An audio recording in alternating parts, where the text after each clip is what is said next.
Panel, it seems clear that the economy is going to be the big issue for voters this election, with rising gas prices, the housing crisis, and taxes. Let's start with taxes. Lord Foggybottom? Of course, taxation is the quintessential American issue, is it not? The American Revolution was fought over taxes, even though at the time you had the lowest tax rate in the empire. And then you dumped a whole shipload of perfectly good British tea into Boston Harbor. We've never quite forgiven you for that. Eric X? Taxes in this country are a joke. People pay through the nose and they have no idea what they're getting. They have no clue about the billions of dollars being funneled off to special interest groups. The mafia, the communists, the Illuminati, the Pope. I think it's terribly unfair the hairspray is taxed. It's a travesty of justice is what it is.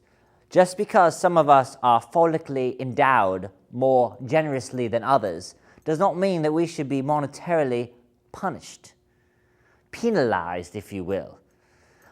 I think instead we should be given some sort of government subsidy and perhaps a large pension and be encouraged to share our hair with our fellow citizens.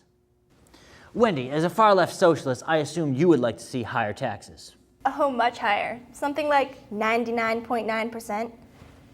I think that it's tragically unfair that politically connected fat cats like Bill Gates and Sam Walton have billions of dollars while homeless children starve in the streets. Sam Walton is dead, actually. Good. And the housing crisis was caused by the greedy, rapacious Republican administrations and their unscrupulous cronies on Wall Street. The gas prices were caused by you godless liberals. You care more about spotted owls than human beings. John McCain's a maverick. He'll take back Washington from you, an entrenched liberal elite. You had to say it, didn't you? Maverick. John McCain is no maverick. You take that He's back. the lackey of big business. The only economy that really matters is the underground economy. Stay off the grid. Fly under the radar. Don't use credit cards. Do everything on a cash basis.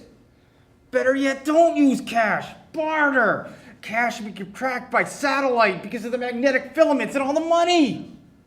Well, that sounds like fine financial advice.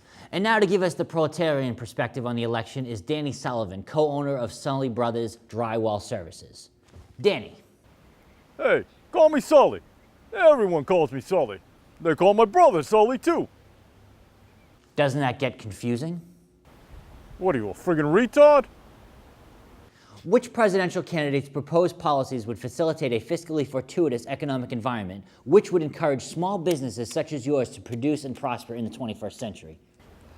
Me and my brother Johnny, we got a truck. So Sully Brothers right on the side. Drive around, put up drywall.